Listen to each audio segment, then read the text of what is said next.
ओम श्री जगदम्बिकायै नमः। आदरणीय भक्तजनों, सादर प्रणाम। हम अब आपको भगवान विष्णु को भृगु का श्राप, भृगु ऋषि ने भगवान विष्णु को श्राप क्यों दे दिया, यह कथा सुनाएंगे। ओम श्री गणेशाय नमः। श्री सद्गुरु देवाय नमः। श्री सरस्वत्यै नमः। भक्तजनों, व्यास जी श्री जन्मेजय को संबोधित करते हुए कहते हैं कि जब भृगु ऋषि ने देखा कि उनकी पत्नी की मृत्यु हो गई है, यह देखकर उनको बड़ा क्रोध आ गया। वे क्रोध के मारे आग बबूला हो गई। उनको बड़ा दुख भी हुआ। तब वे बड़े क्रोध से बोले, हे विष्णु, तुम्हें सब ज्ञान है, तुम इस संसार के पालक हो और तुमको सभी प्रकार की बुद्धि उपलब्ध है। तुम्हारे लिए अब कौन क्या कर सकता है और मैं भी क्या करूं। मैं तुम्हें श्राप दे रहा हूँ। तुमने इंद्र की भलाई के लिए मुझे मेरी पत्नी से वंचित कर दिया, अतः मेरे श्राप के प्रभाव से मृत्यु लोक में तुम्हारे अनेकों अवतार होंगे और तुम्हें गर्भ में रहना पड़ेगा। व्यास जी ने बताया, अब उस श्राप के कारण ही भगवान धरातल पर पधार रहे हैं। वे बार बार जन्म लेते हैं। धर्म का जब नाश होने लगता है तब संसार के कल्याण के लिए, मानवता के कल्याण के लिए भगवान विष्णु बार बार अवतार लेते हैं। वे मानव रूप में प्रकट होते हैं। व्यास जी ने कहा, मुनिवर भृगु बड़े कार्य कुशल थे।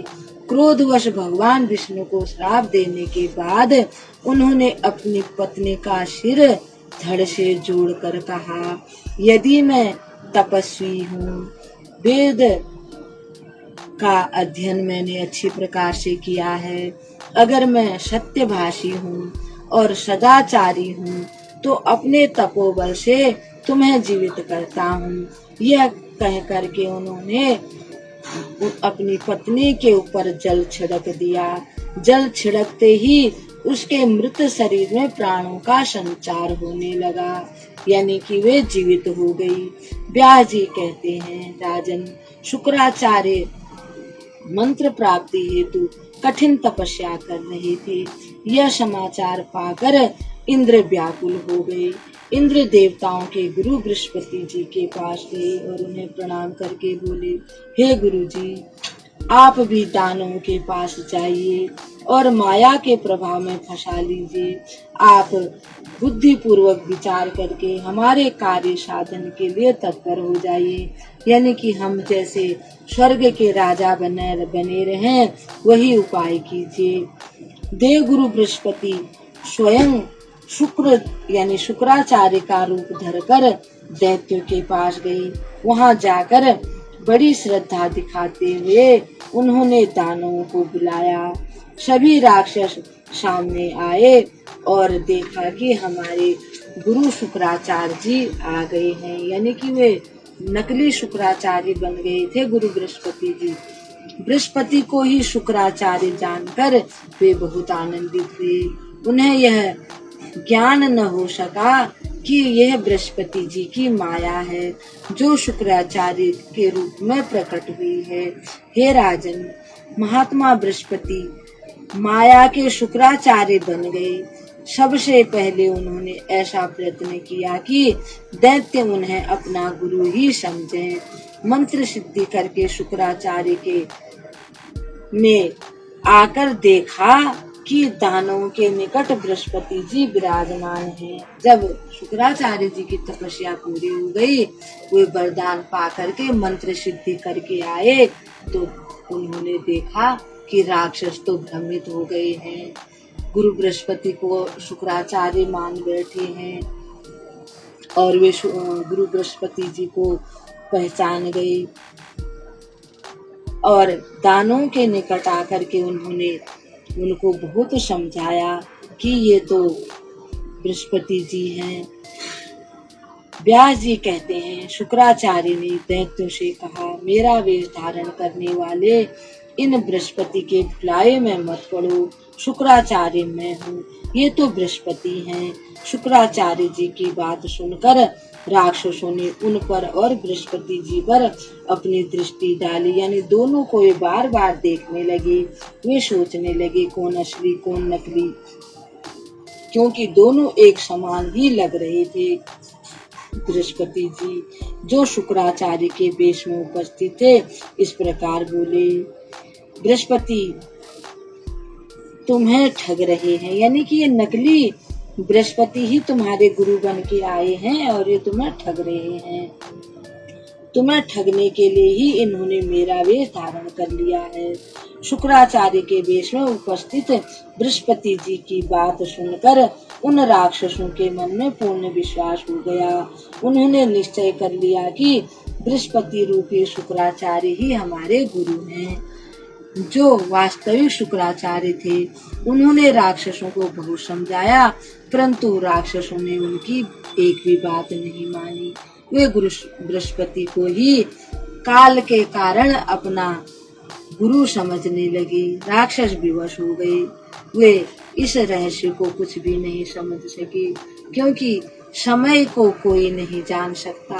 समय क्या करवाता है, यह सब रहस्य कोई नहीं जान पाता। अतः सबकी बुद्धि वैसी हो जाती है जैसा समय करवाता है। अतः उन्होंने कुपित होकर दैत्यों को श्राप दे दिया। तुम लोग समझाने पर भी मेरी बात का तिरस्कार कर रहे हो, मेरी बात को नहीं मान रहे हो, इसलिए तुम्हारी पराजय अवश्य है। इस प्रकार अत्यंत कुपित होकर शुक्राचार्य जी तुरंत वहां से चले गए। अब बृहस्पति जी कुछ देर तक तो सावधानी पूर्वक वहां रहे। जब उन्हें पता चला कि अब तो मेरा काम बन गया है, राक्षसों को श्राप मिल गया है, इनकी शक्ति क्षीण हो गई है, इनके गुरुजी भी इनसे नाराज हो गए हैं, तत्पश्चात यह ज्ञात होने पर कि शुक्राचार्य ने दैत्य को श्राप दे दिया है, वे शीघ्र ही वहां से चले गए। इधर सभी दानव आपस में विचार विमर्श कर एक साथ पुनः शुक्राचार्य जी के पास पहुँचे। उस समय राक्षसों का सर्वांग भय से कांप रहा था। राक्षस अत्यधिक दुखी थे और डरे हुए थे, ठगे हुए से अपने को महसूस कर रहे थे। वे दुख और चिंता के मारे कांप रहे थे कि हमसे गलती हो गई, हमने अपने गुरुजी को पहचानने की भूल कर दी। वे सब मुनि के चरणों में अपने शीश झुकाकर चुपचाप खड़े हो गए। उन्हें देखकर शुक्राचार्य की आंखें क्रोध से लाल हो गई। उन्होंने दैत्य से कहा, मैंने तुम्हें बहुत समझाने का और बहुत बात कही कि तुम मान जाओ, समझाने का प्रयत्न किया, किंतु उस क्षण तुमने बृहस्पति की माया से मोहित होकर मेरे हितकर पवित्र एवं उचित वचनों का अनादर कर दिया। इस प्रकार शुक्राचार्य संवेदन युक्त वचन बोल रहे थे। उनको भी बड़ा कष्ट हो रहा था कि मेरे से सुख हो गए। इतने में प्रहलाद ने उनके दोनों पैर पकड़कर प्रार्थना करनी शुरू कर दी। व्यास जी कहते हैं, शुक्राचार्य अपने ज्ञान दृष्टि से सब कुछ जानकर बहुत प्रसन्न हुए। उन्होंने राक्षसों से कहा, हे राक्षसों, तुम मेरे यजमान हुए, अब तुम्हें न तो पाताल जाने की आवश्यकता है और न डरने की जरूरत है। मैं अपने सत्य मंत्रों द्वारा सिद्ध जो मैंने मंत्र किया है, तुम्हारी अवश्य रक्षा करूंगा। इस प्रकार भक्तजनों, इस कथा को हम यहीं विराम देते हैं। कल एक कथा के साथ आपके सामने उपस्थित होंगे। तब तक के लिए हम आपको प्रणाम करते हैं। ओम श्री जगदम्बिकाये